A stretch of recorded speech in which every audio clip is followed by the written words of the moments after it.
Good evening. Hello. Welcome to the Reading FC Transfer Show here on the Tilehurst End. Thank you very much for joining us if you are tuning in live on YouTube or if you are indeed listening to this as a podcast a little bit later. But yeah, my name is Olly Allen, as always, joined not by any Tilehurst End writers today, but still joined by the one loyal member of the Reading FC Transfer Show team, Jonathan Lowe, the Reading FC writer from BerkshireLive. Jonathan, how are you? Yes, very good. Very good, thank you. Good evening. Well, good evening to everyone. Yeah, everyone listening. It is 1 week to go now until transfer deadline day, 11 p.m. on Thursday, the 1st of September is when the transfer window slams shut.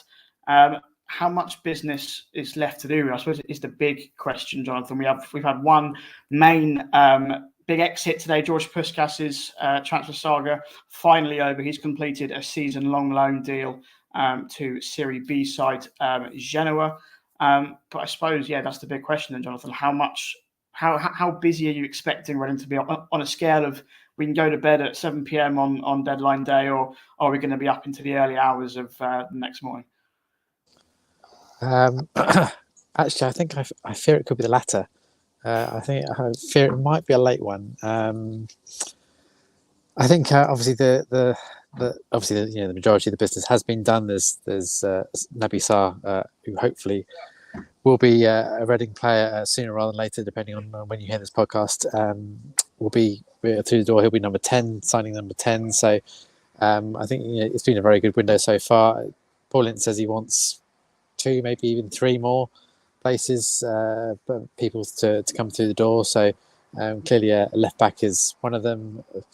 Search goes on for a season left back. I never knew it was so difficult to find someone in this area, but there we go.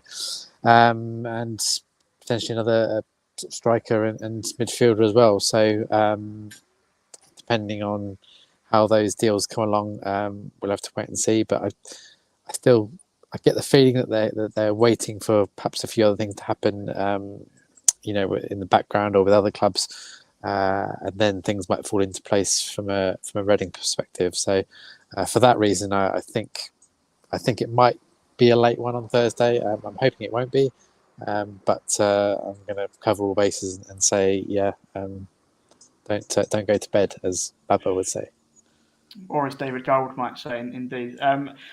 Do get involved in the comments down below with any questions you've got regarding the state of transfers. If you want to ask any other questions about what Paul Ince said in this press conference today, feel free to go. We had a lot of questions on injuries last time we did this one, so hopefully that's eased up slightly. But any questions you've got, do get involved, or any thoughts, and we'll read them out as long as they are family friendly, of course. We'll get on to potential targets in a bit then. But let's talk about the big news from today. George Puskas's season-long loan deal to Italian side Genoa finally confirmed.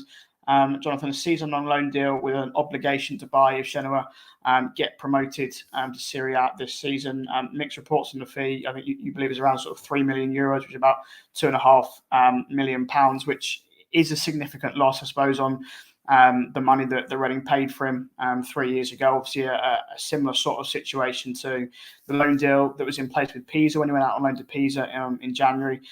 They would have had to, or they had an obligation to buy him. If they went up, they missed out on promotion in the playoffs.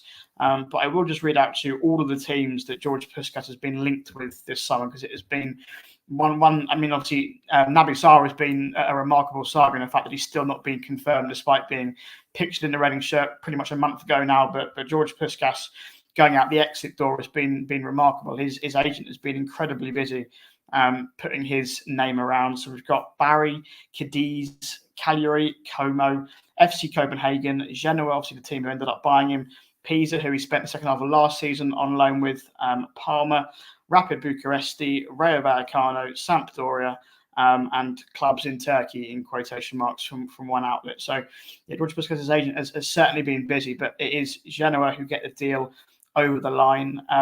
As I say, Jonathan, if this does go through as a permanent transfer next summer, Genoa are one of the favourites to get promoted to Serie A. They came down from Serie A last season.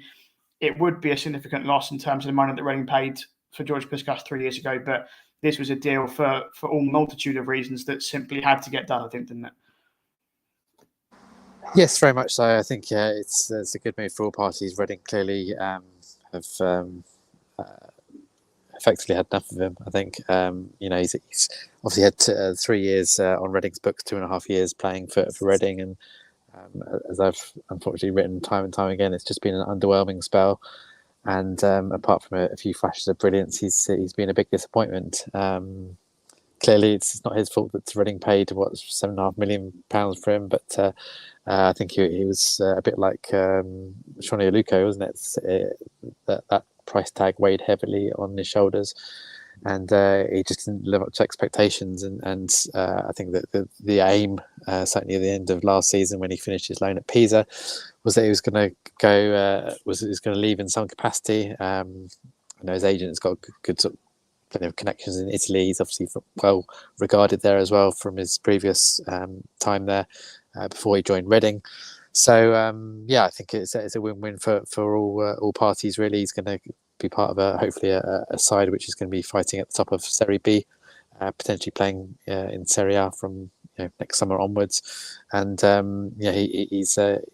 it frees up some of the wages for Reading's perspective, a place in the 25-man squad as well. And like you say, it's a big hit financially, but considering the circumstances, having that obligation to buy in the contract is for what is it, £2.5 million, 3 million years is probably the best they're going to get in current circumstances, and they've just got to take that. So we wish him the best of luck. He's spoken to him a couple of times. He's a very nice, polite guy, but it just unfortunately didn't work out for him at Reading. Yeah, I think that's probably my sort of overriding thoughts. Really, is that when you look at it sort of in cold hard facts, George Puskas is sort of hit that transfer 3 years ago sums up everything that's been wrong with the club over recent years, and the fact that he was a Kiedrabkian sort of directed signing. Came in with a massive transfer fee, as you say, £7.5 million, huge wages as well that Reading have found very difficult to shift. But at the same time, one of my overriding memories of George Puskas is him trying to break into the training ground during lockdown because he was trying to keep fit, and they ended up banning him. I think his quote was from the training ground because he kept on trying to get in during lockdown. So, which is quite a heartwarming story. Obviously, George Puskas coming over to England for the first time in his career. I think he spoke a little bit about sort of his homesickness as well, and being quite far away from his family. So, we'll always have that hat trick against Wigan and that fantastic debut he had against Cardiff, where everyone's hopes were, unfortunately, massively raised of what George Puskas could do in a Reading shirt. And sadly, those moments have been just too few and far between, really. But yeah, wishing the very, very best of luck at Genoa. And it is, I'd say it's almost pretty certain we won't see him in a Reading shirt again. Obviously, as I say, Genoa are one of the favourites to get promoted from Serie B last season. They got relegated from Serie A last season after 15 years in the Italian top flight. They've just signed former Dutch international Kevin Strootman as well, which is a hell of a signing for a second-tier side. As I say, bookies' favourites to go back up. And, even if they don't get promoted, you'd have to say, I suppose it depends on how well George Puskas does out in Italy this season. Certainly interest was high in him this summer because he did pretty well out on loan at Pisa last season. But even if Genoa don't go up, you'd have to say that Reading will be looking to get him off the books regardless next summer, just because his wages are so high. He's obviously someone that feels his future is away from Reading. His contract is up in 2024, so it wouldn't be a case of being able to release him in the summer. Reading would have to try and shift them. But yeah, based on those number of clubs that were linked with him this summer, you suspect there might not be a shortage of interest next summer if he doesn't join Genoa permanently. As you say, Jonathan, we've been waiting for this transfer really because it allows, one name in particular, Naby Sarr, to hopefully come through the door.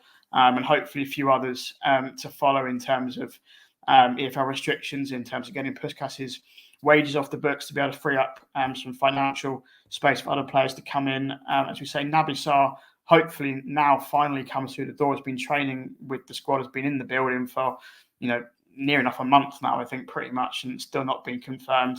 Hopefully he might be. I think they have to sign him before midday tomorrow to be included in the squad for Millwall. I mean, what is the situation with Sarri? Obviously, we heard from Mark Bowen really at the fans forum as well, that sort of saying that Naby Sarri is signed, and then the EFL sort of changed their mind. So do Reading still have to go through this process of paperwork and getting him signed in time for the Millwall game, or is it simply a case of the EFL now going, yeah, he's available to play for you? I think there's still a bit of work to do with the EFL. I think it's pretty much a formality, a few bits of paperwork, essentially. We did speak to Paul Ince today, and he said that 100% certain that the Naby Sarr would happen once Puskas is done.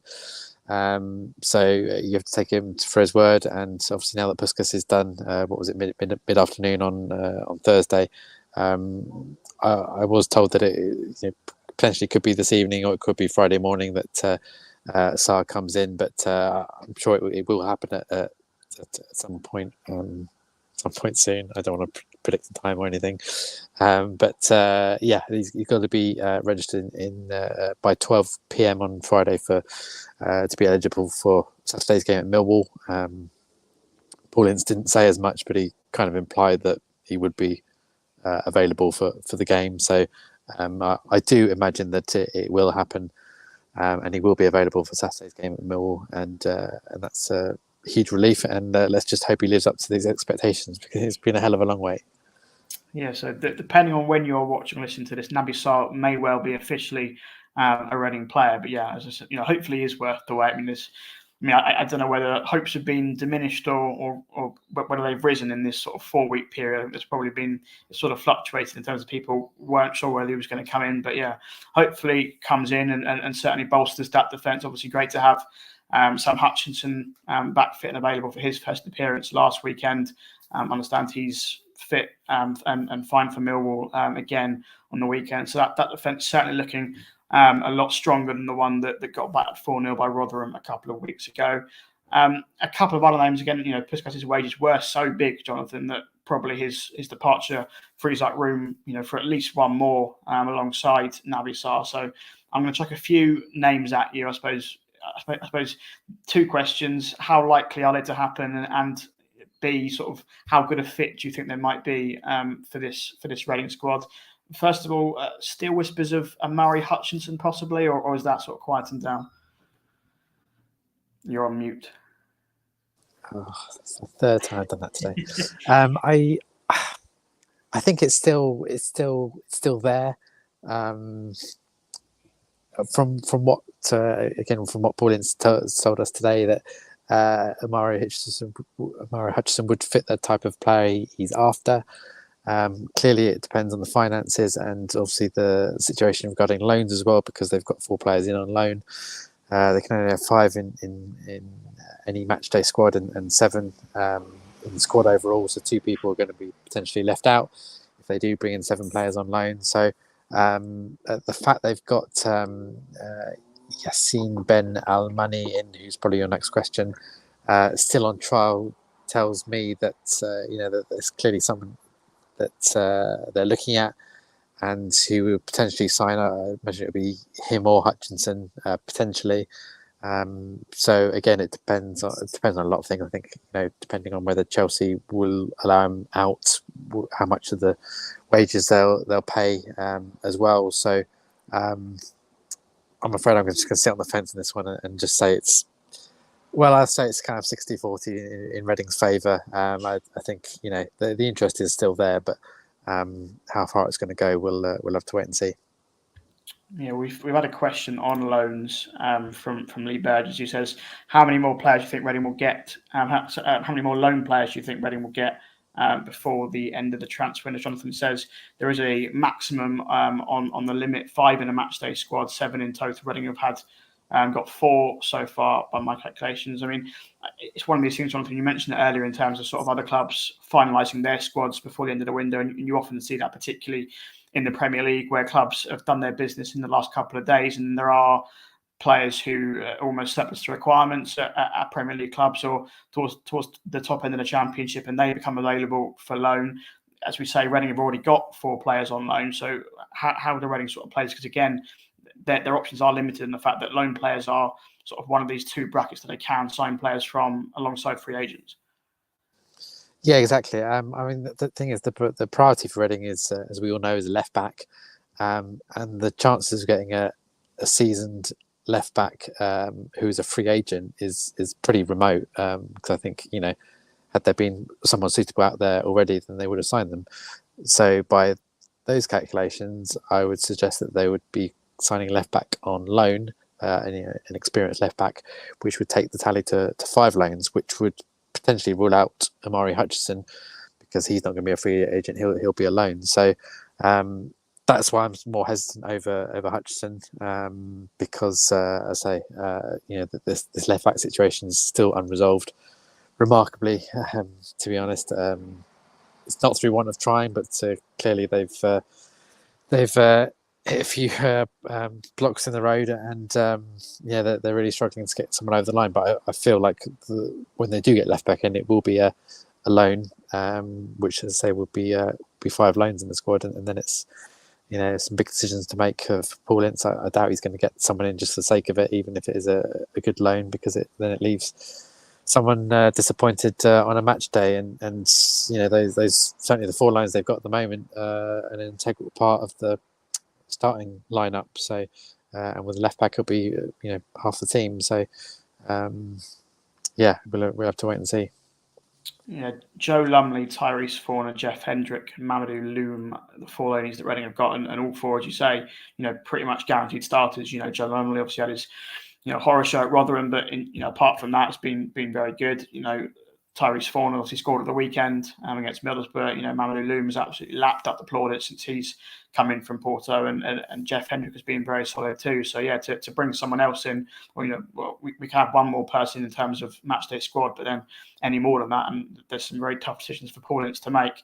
I suppose one potential loanee, or I don't know whether it could be a free transfer, is Baba Rahman, whose name continues to be brought up. Obviously was very popular on loan here last season. He's one of those who is surplus to requirements at a Premier League club. He's training with Chelsea's development team at the moment. Again, mixed reports on sort of his availability and sort of the offers that have been made for him. West Brom, by all accounts, also very interested in bringing him in before the end of the transfer window. Might Baba Rahman be Reading's answer to the left back question? He could be, yes. I think there is definite interest in him. Again, it's just the fact I'm very certain that Chelsea are not just going to terminate his contract and then he's going to rock up at Reading. I can't. I mean, obviously that is the ideal scenario. If Reading can somehow magic some more wages out of thin air, but so for me, I think that the only way possible of that happening is a loan deal. So.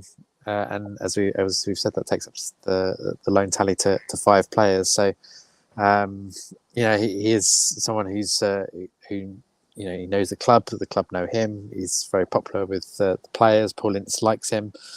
He likes Paul Ince, I think, and I'm sure it would work very well. And he'd get lots of games under his belt, and that's just what he wants, and probably what Chelsea wants, and they can maybe sell him next summer, but I can't see them terminating his contract just like that, because he is on big wages there, and albeit Reading paid a small fraction of those wages last season, I can't see them getting anywhere near what he was on. So whether he's prepared to take a huge pay cut, become a free agent and sign for Reading, it remains to be seen. But yeah, I think the most likely scenario for him is coming to Reading is through a loan deal. And it was with significant help from Kia Drabkian last season that we managed to get Baba Rahman in, and on very, very minimal proportion of his wages. So again, Mark Bowen says that Kia has no direct power on the club anymore. So again, as you say, whether we can strike a similar deal to last season seems unlikely, but we will have to wait and see. Mentioning West Brom now, I've not got this in my notes actually, but it clocked this in my head, the mention of West Brom, and obviously some talk of Lucas Shaw potentially going to the Hawthorns within the next week. West Brom seemingly trying to just pretty much replicate the whole Reading FC squad at the moment. They've taken John Swift, and they want Bubba Rahman, and they've obviously got Ron Gourlay up in the CEO position as well. I think everyone would be in agreement in the fact that losing Lucas Shaw in these next 7 days would be pretty much a nightmare scenario for Reading this season. He obviously came off the bench midweek against Blackburn last week to get his first goal of the season. When he is fit and firing, he's obviously one of the best strikers in the Championship. So losing Lucas Shaw, would be an absolute nightmare. I think Paul Ince pretty much ruled it out last week, didn't he? Yes, he did. Yeah, I mean, if that happens, then seriously, I will literally eat my hat. Not that I'm even wearing one, but I would get one on it and eat it. No, I mean the fact that they've lost Puskas now, and they've obviously got Shane Long as an out-and-out striker, but I can't see him leaving at all. Clearly, I mean, this is the last opportunity to get a sizable fee for him, but Reading don't really need to sell. As we all know, money is no issue for the Reading owner, Dai Young. And I mean, the only advantage for Reading is that they would, would open up some wages for some other players. But no, I'm very sure that won't be happening. He won't be going to West Brom or anywhere else. That is music to my ears. Yeah, I think losing Lucas Shaw, as I say, would be catastrophic, and certainly isn't worth Reading's while, because we wouldn't be able to spend, even if West Brom paid 50 million, which maybe something might consider, but Reading wouldn't be able to spend a penny of that under the current restrictions. So, yeah, good news that Lucas Shaw is hopefully staying put over the next week. A couple of other names then to throw to Jonathan, 2 players who are still on trial at Reading at the moment. Yassine Ben Almani, who is a winger, and Amadou and Benga, I think his name is, central midfielder, can also play centre back and also occasionally full back as well. I think any Reading fan would be lying if they'd heard either of these 2 names before the start of the summer transfer window. But the fact they are both still on trial, 3-4 weeks into the season now, suggests a lot of the other trialists have moved on, have found their clubs. But does Paul Ince maybe see something in these 2 players to keep them on? I think so. Just purely the fact that he has kept them on for so long. I mean, I know trialists, people do come in and just kind of keep their fitness up and keep things ticking over and just make up numbers and everything. But the fact that they have taken them on, and Almani played, I think he played one of the friendly games, possibly 2 of them. So clearly there's some interest there. The fact they're free agents well is obviously an attractive option. So I think a decision will be made obviously in the next week. So yeah, again, it kind of depends on other clubs and like you say, finalising their squads, and for example, they're not going to get Hutchinson and Almani because they're similar style players, maybe not the same ability, but certainly players who like to drive forward and come in off the wings and everything. So I think there's certainly two players to keep an eye on. If they do both sign, I wouldn't really be surprised. If one of them signs, I wouldn't be surprised either. And if they were let go, I guess there wouldn't be too big misses, because Reading would have had a good look at them and decided not to go forward with them. So Paul said today about making choices wisely regarding free agents. He said again that they're fishing from the bottom of the pond. So yeah, it's kind of it's one where they can't be too picky, but at the same time, they've had a good look at these players, that the players will be used to the club, used to the surroundings, used to the players. So we'll maybe not potentially hit the ground running in terms of match fitness, but we'll be able to come in and potentially do a job. So yes, I think that they are certainly 2 players to keep an eye on, but I imagine they'll only be signed if something else doesn't happen further up the chain.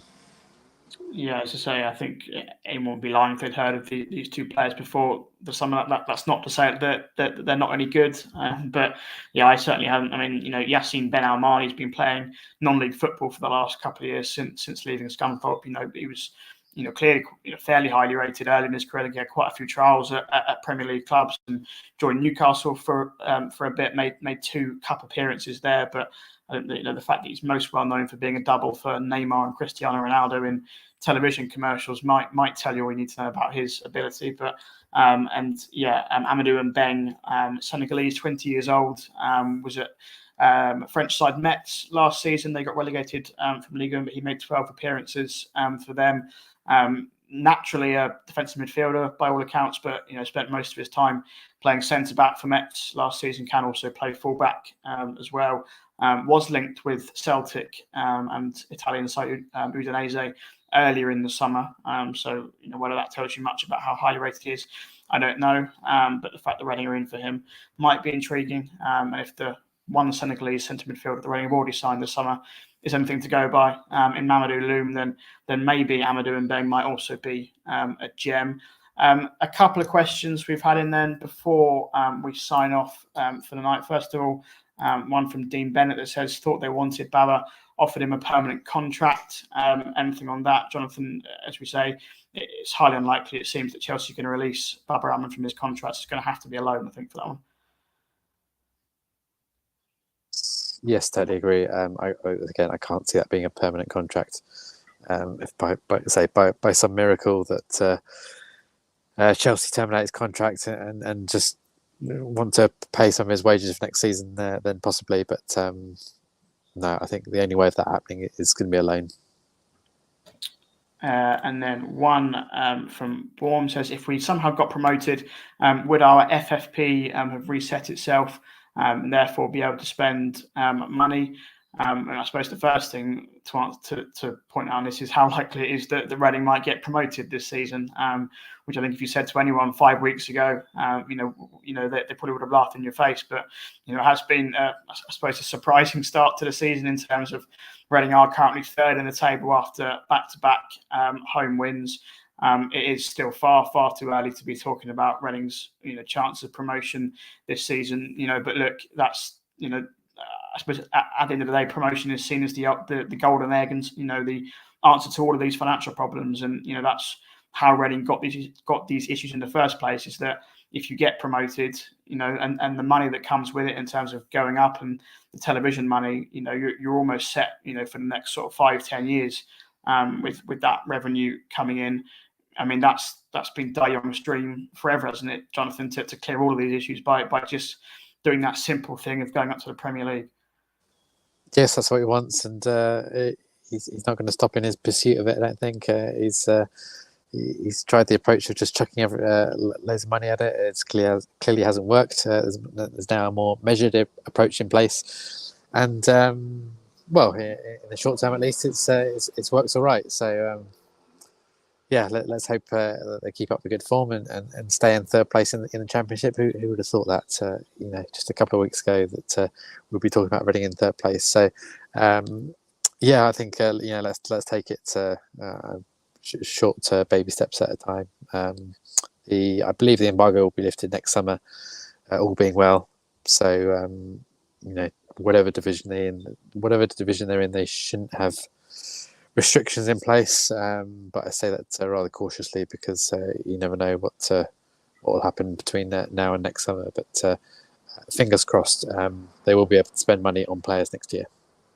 Yeah, I mean, you only need to look at Nottingham Forest this summer, for example, where you have an ambitious and a wealthy owner who's sort of finally lifted, from those Championship shackles and gets into the Premier League and is able to spend money. So I suspect that if Reading were to get promoted within the next 2-3 years, De Jong may well follow a similar example to what Evangelos Marinakis has done at Nottingham Forest this summer. We'll go with one more question because the light is fading, Jonathan, which suggests to me we do need to wrap up fairly quickly. One from Johnny O'Brown that just says, what happened to the Amari loan deal? Amari Hutchinson, as we did cover that briefly earlier in terms of it might still be alive, but it would, might a few other things might have to happen before that happens. Yes, very much so. Yeah, I think it depends on Chelsea's plans. And again, we just go back to this loan situation. They're allowed 5 players on loan in the matchday squad. got 4 already, and I think the most likely scenario of getting a left back in would be on a loan. That would bring it up to 5, which means if they do sign Hutchinson, then one of the 6 of the then 6 loans would have to miss out, which is obviously possible, is realistic, but I just can't see that happening. So no. Baba or Amara, I think, is probably the answer to that. Yeah, I think so. Yeah, I think it's got to be one of the two, and on evidence at the moment, I think it's the left back is the priority. So if they had a choice, it would certainly be Baba Rahman. Well, there we are, and that just about wraps up today's Reading FC transfer show. So 1 week to go until transfer deadline day. We are hoping, I haven't finalised plans just yet, but maybe a show on transfer deadline day, or perhaps the day after, just sort of wrapping up Reading's transfer business. It might be more likely that it comes the day after. If we are in for a busy transfer deadline day, because anything we do say that day will be instantly out of date a couple of hours later. But yeah, the light is rapidly fading with you, Jonathan. So we will sign off for now. Thank you very much for joining me. Thank you very much to everybody who's tuned in live on YouTube, or if you are listening to this as a podcast later, or catching up on the live stream on YouTube. Thank you very much for joining us, and come on, you R's.